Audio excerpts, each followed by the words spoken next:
Eric, thank you so much for sparing the time and being willing to talk to me about your very interesting work with a social enterprise here in China. It's a privilege. But before we get to that, can you just say a little bit about yourself, your background, what brought you to China? Sure. I'm German. I'm 52 years old. I came to China over 20 years ago as a chemical executive. One of the leading German chemical companies used to be my employer. Mm-hmm. And that is how I got here. But over the years, I had a sense that there is a mission for me here in the country. Mm-hmm. And as employers tend to keep moving you to other places, I first began to switch employers to be able to stay here, and eventually quit, went out on my own. And as we will explore in a little while, mm-hmm. Eventually I found my mission in this social enterprise that is called Coffee Commune. So tell us about Coffee Commune then. How did this come up? What is it and how did it come about? Yeah, so Coffee Commune is a social enterprise, which means it's not a charity. It's a for-profit enterprise, but its mission is to make a social impact. That's why it's a social enterprise. Mm-hmm. Our passion is for doing really good coffee from seed to cup, so the whole business chain, but with the purpose of impacting the lives of transforming farming communities in Yunnan. So you mentioned Yunnan province is specifically where you have focused the sourcing of coffee.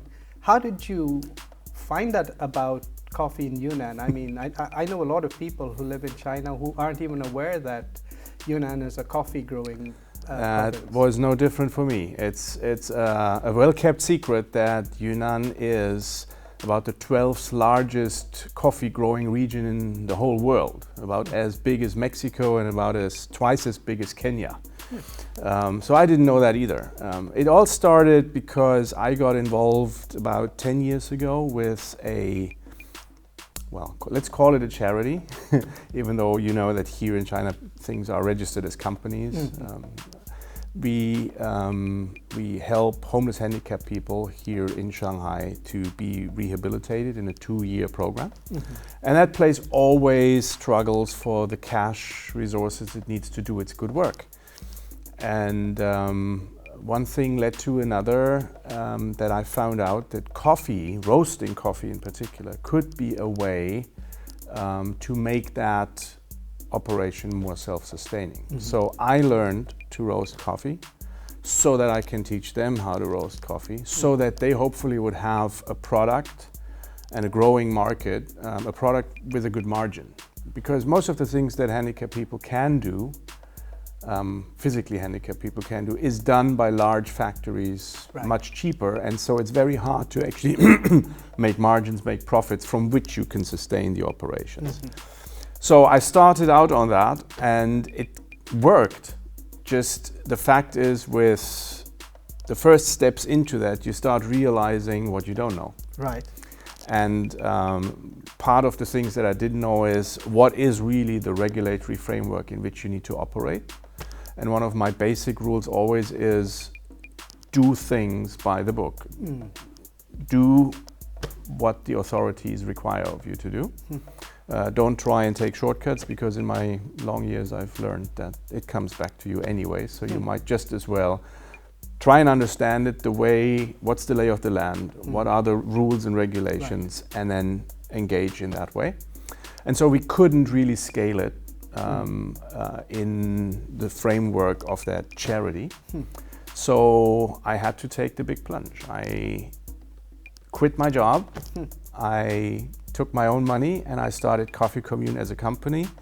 I went to Yunnan to really learn it all from scratch, right, like from growing the coffee, processing the coffee, roasting the coffee, and operating as a barista and a cupper. Right. So now I'm a coffee cupper by profession. And being there in Yunnan, just happened to be that the school was operating in Yunnan in Pu'er. I actually saw firsthand the plight of particularly small landhold farmers. Sorry, so you went to Yunnan to be trained as a barista? Yes. I see. Yes. So I went to Yunnan to a coffee school operated actually by a group of mostly foreigners. So there were some Chinese partners in it, but it's essentially driven by friends. By now we're good friends from the US. And so I learned how to grow coffee there, I learned how to process coffee there, I learned how to roast coffee there, and I learned how to brew coffee and a little bit of the latte art stuff as well.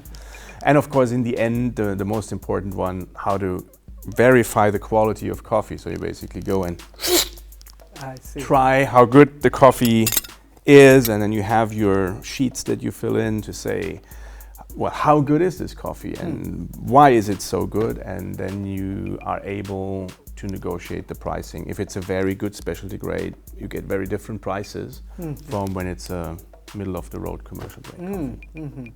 So that's how you got exposed to the fact that Yunnan is a coffee growing. Yes, that's how I learned about it. Right. And I learned how seriously dire the straits are of the small farmers. In fact, the charity here in Shanghai is picking up people that have physical disabilities that mostly stem from accidents that they got on construction jobs.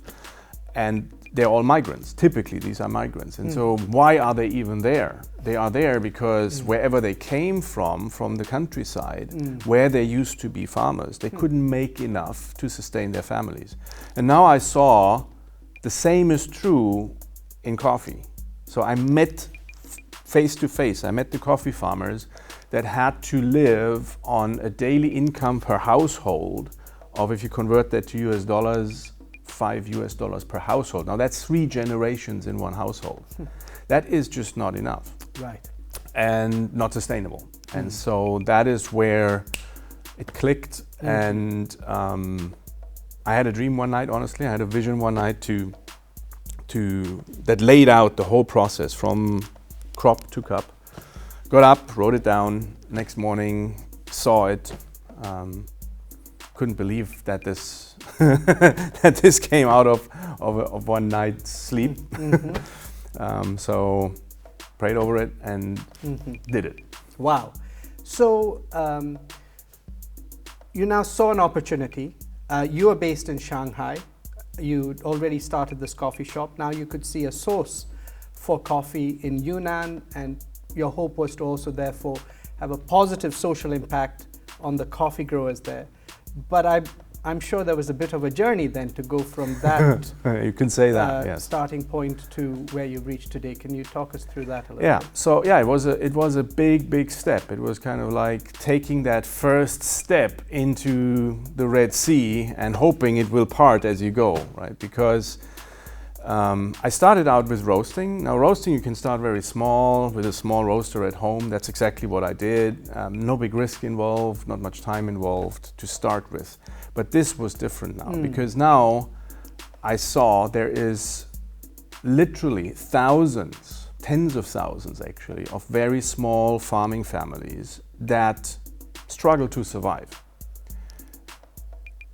Now, I don't presume I can myself single-handedly change all that, but I knew this takes some very serious operation. So I had to make a decision. I had to say, all right, is there a viable business model with which I can engage for the purpose of transforming these communities? Not for the purpose primarily to become a successful business person. Becoming a successful business person, running a profitable business is the means to the end of transforming these farming communities. However, let it be said, I do not believe you can make a lasting impact, you can make a transformational impact if you don't first do your homework and make sure you have a viable business model. Right. You've got to run a profitable business in order to have sustainable impact, because otherwise your business dies and with it dies your impact, right? So did the math, figured it out,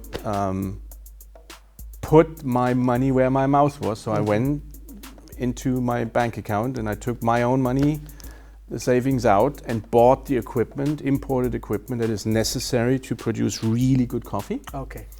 Because the farmers lack equipping, so they lack the knowledge of what to do to really make really good coffee. They know how to grow coffee, but nobody ever taught them how to do it in a way that you get really premium qualities.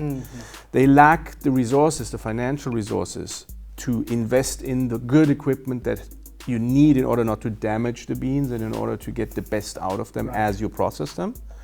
And then, of course, what they need is they need a road to market. They are up there in the mountains, illiterate as far as it comes to any language other than their tribal language. They speak, many of them speak some Putonghua, some Mandarin, but typically even that is patchy. So they speak their tribal languages. They're minorities, most of them, but the vast majority of these small farmers are minorities. And so they have no way of participating in this international industry, in this business chain. So we need to provide that for them as well. Wow. How long has that process taken, would you say? Well, I conceived this idea 2010, so it's been 8 years. Wow. But that was really the very beginning, that was the starting point. So then the first baby steps into roasting, then going to learn. So Coffee Commune as a registered company and as a brand that is currently in the process of its trademark registration is now 3 years old. It's in its third year. Okay. And when have you started seeing the first set of high quality beans coming out of Right. So I was fortunate that one of the teachers in the school that I went to, a local man, a very good-hearted man, he has this passion for the farmers. That's why he was where he was. When we had dinner and we talked about this, we had a meeting of minds, very emotional actually. And so he decided that he would quit and join me to establish this. So I was able to get kind of a running start because he had been working with the farmers for a decade already. I see. So with some very small and very limited number of farmers. And so this way we could get to decent qualities literally in our first year of harvest. Now we are just preparing for the third year of harvest. And this is a very special time for us because we're now going international, which is kind of like what we're talking about today. We've been able to secure a network all around the world, literally on all continents except Antarctica. Roasters, specialty grade roasters who are joining us as resources. We will send them samples of what our little farmers, our small scale farmers are producing under our supervision according to a very stringent protocol. And they will roast this coffee, cup this coffee, give us feedback as to how they see this coffee, if they would buy it and why, or if they would not buy it and why. And then we will go through 2 or 3 iterations in one farming season, in one harvest season, sending it back to them again. We call it Project 86 Plus. 86 points on a specialty coffee grading scale is where the coffee gets really good. 80 is the benchmark for specialty, but it's not special yet. From 86 onwards, it's specialty and it's special. And that's where we want to get Yunnan coffee, that it's internationally perceived as a special coffee, as a coffee that has its own characteristics that are desirable characteristics, that people would say in a coffee shop, hey, do you have any Yunnan? I'd like to have a Yunnan pour over. Right now everybody says, hey, do you have a Panama Geisha? Or do you have a Ethiopia Jägerhefe, right? So we want to get Yunnan into that ballpark. It's not going to be an easy feat, but by this accelerated process with the support of an international network of really good roasters, I'm very confident we can get it done within 2 to 3 seasons.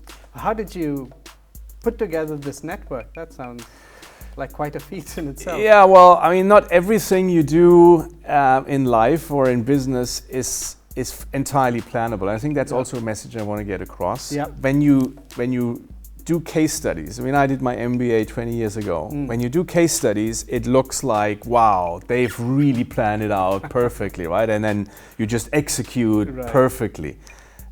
That's not normally how it happens, right? So it's an iterative process. You start out with an idea and you have to think it through well. And then you start executing and you realize something is different than you thought.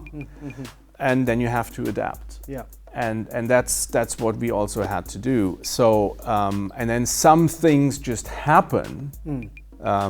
It's a blessing from God. It's just a miracle that happens, and you just have to grab the opportunity. So in this case, through a chain of connections that I made on trade shows and kind of random, apparently, random run-ins with people, meetings with people, I got to engage with a few people outside of China, in the US and in Europe specifically, who really liked the idea, who really felt this is a vision that we'd like to support. Right. And they just happened to have the networks. Wow. And so that way, one stepping stone led to the other.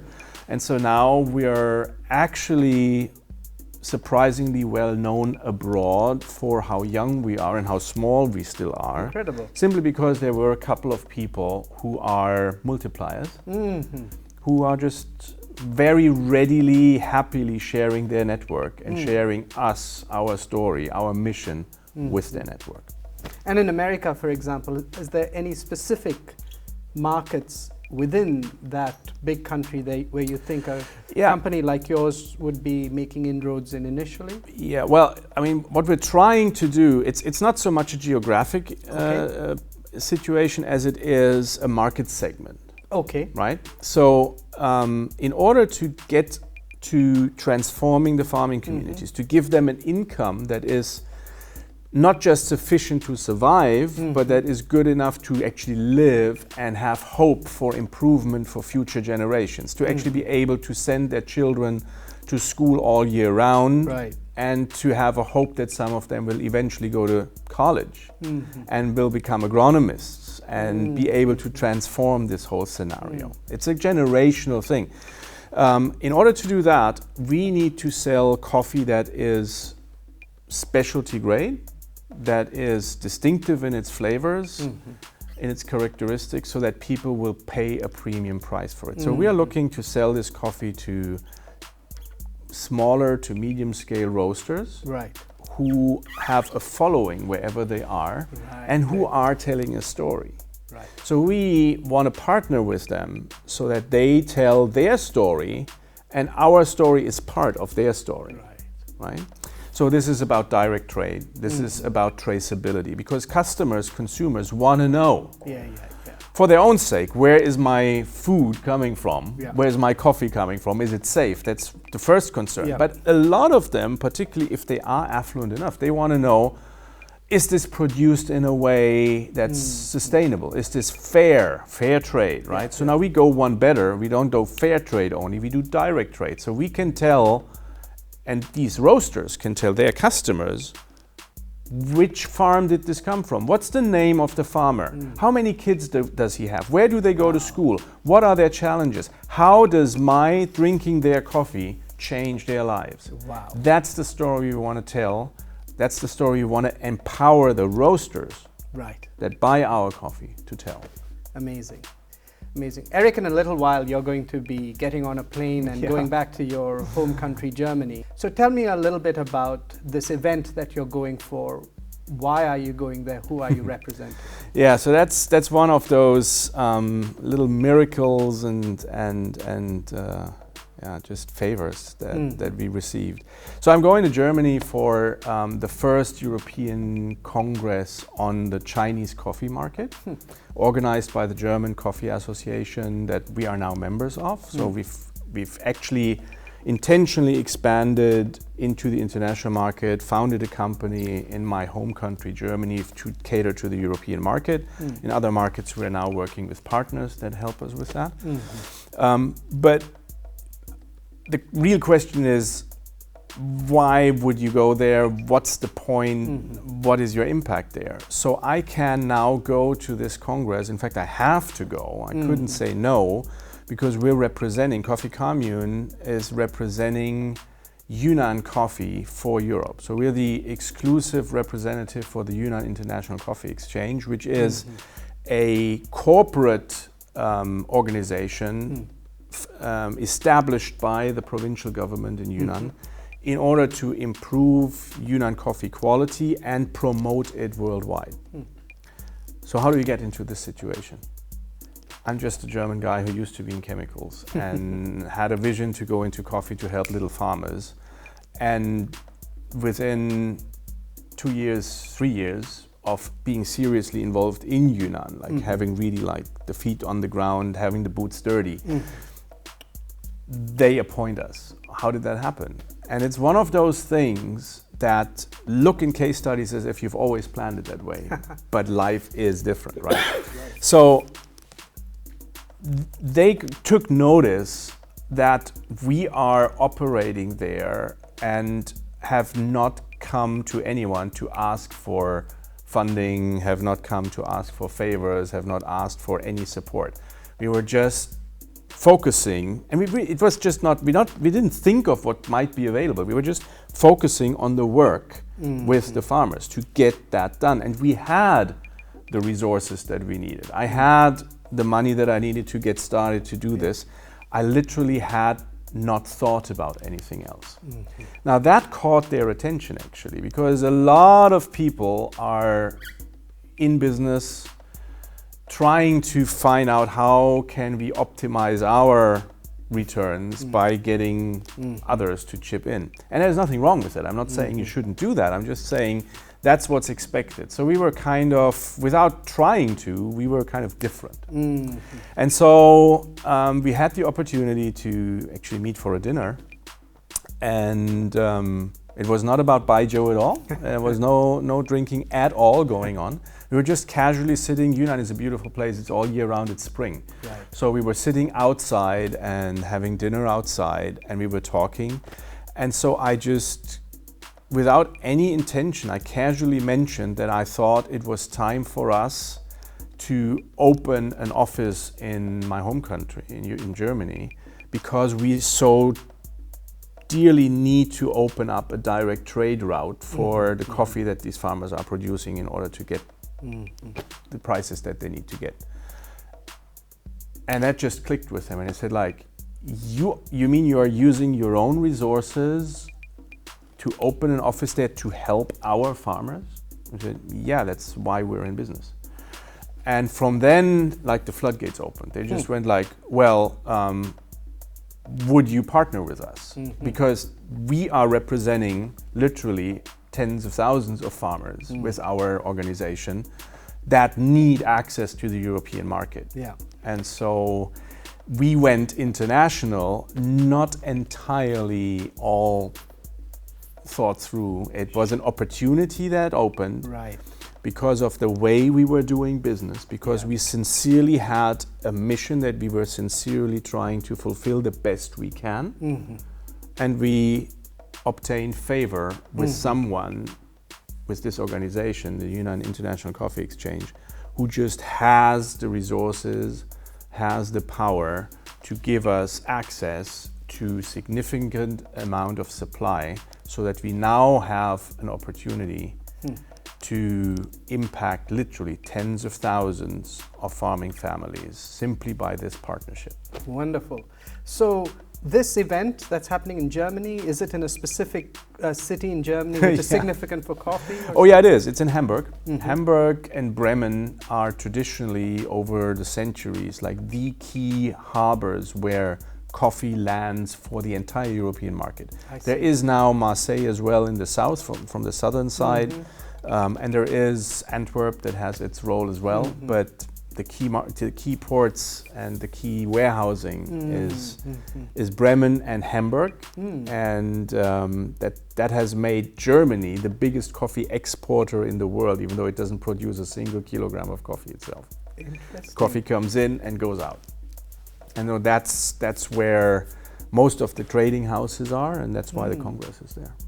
Wonderful. So even within Germany and within China, two markets that you know very well, it seems to be that there are specific parts of these countries that one needs to know and engage with if you're interested and serious about the coffee business. Yeah, well, you need to figure out do some homework. Nowadays with the internet, that has all become pretty easy compared to when I was young. You need to figure out where are the key players. Right. And they tend to cluster.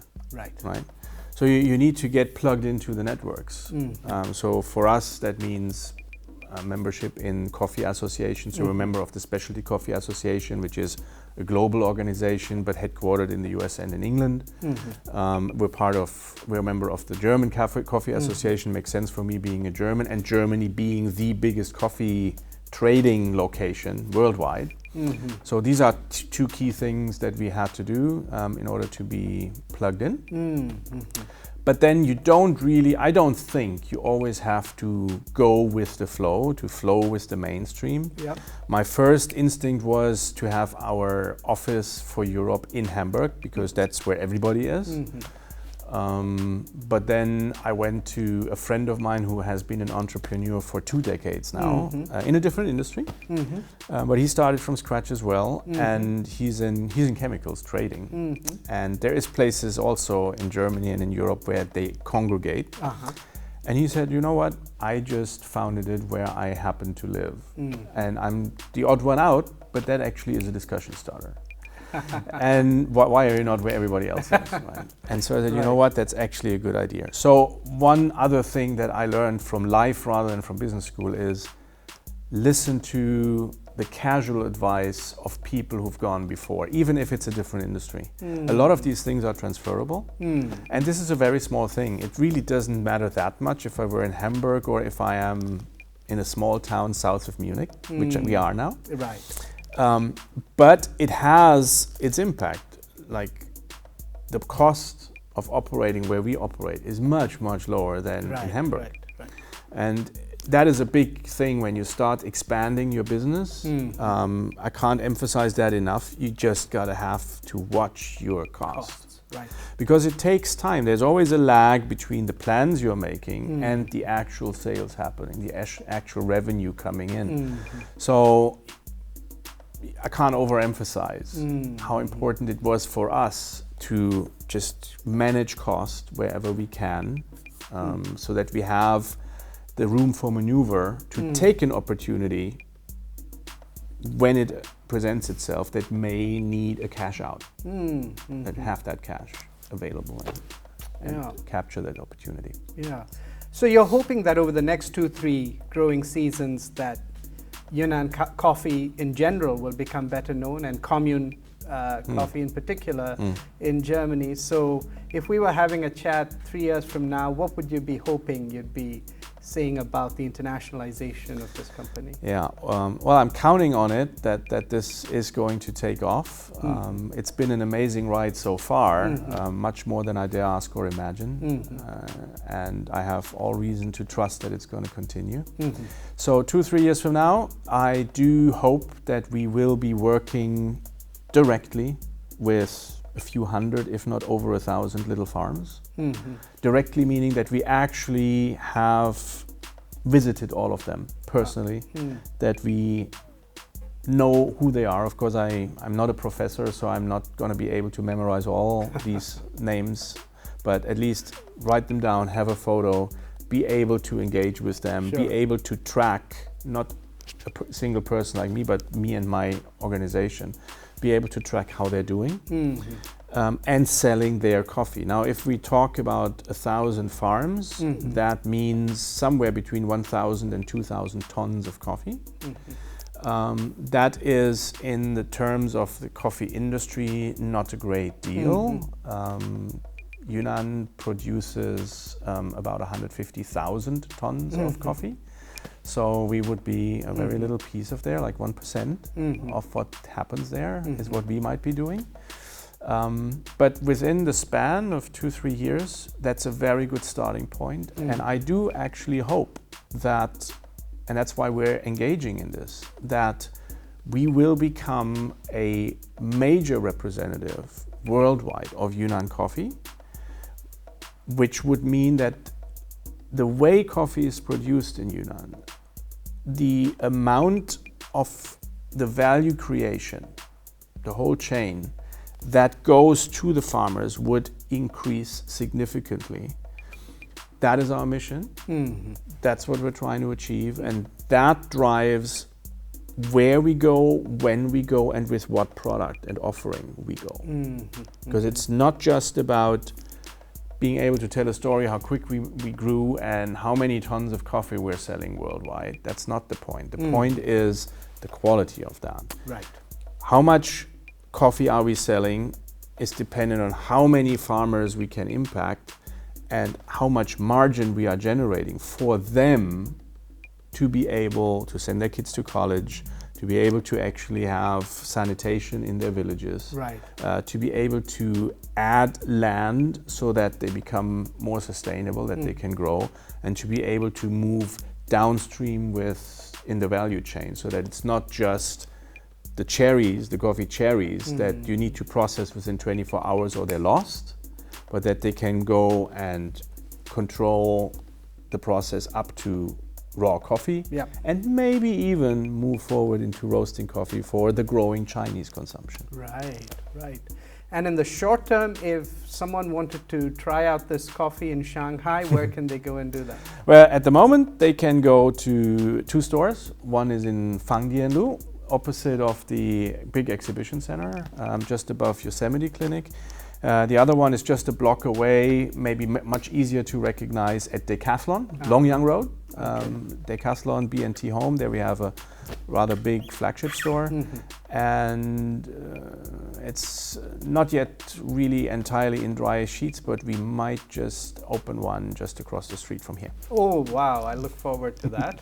But it's been such a pleasure to hear your story, and I will be following your progress with interest, because what you're doing is showing that it's possible to do well by doing good, and I wish you great success. Thank you. And you know, the United Nations is now really ramping up their emphasis on how entrepreneurship can contribute to the Sustainable Development Goals that were adopted in September 2015 for a 15-year period, building on the Millennium Development Goals of 2015. And you know, with Global Entrepreneurship Week coming up, I'm seeing the United Nations talking about entrepreneurship more than I have ever heard this, and I think that's a good sign, and what you're doing fits into this larger scheme of things. That is the key to a real change in the world.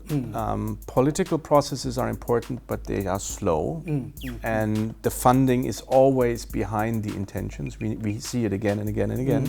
So much money pledged, but how much is actually being paid in? There's always this lag, and there's good reasons for it. But entrepreneurship, little units that are very dexterous in what they do, they can find the niches that can produce a profit. And then if their mission is not just to get rich themselves, but to make a difference, because that's a lasting legacy. That is riches eternal for the person who did it. Right. That is what will really make this world a different place. And the young entrepreneurs that are now going out with bright ideas, with great concepts, if they can have that moral compass to say, yes, of course, I want to have a better life. I want to have the means to live out my dreams. If part of their dreams could be to better the lives of others who have far less than they can even imagine, our world will be a better place. Super. On that note, Eric, thank you so much. Thank you for the opportunity. Thank you.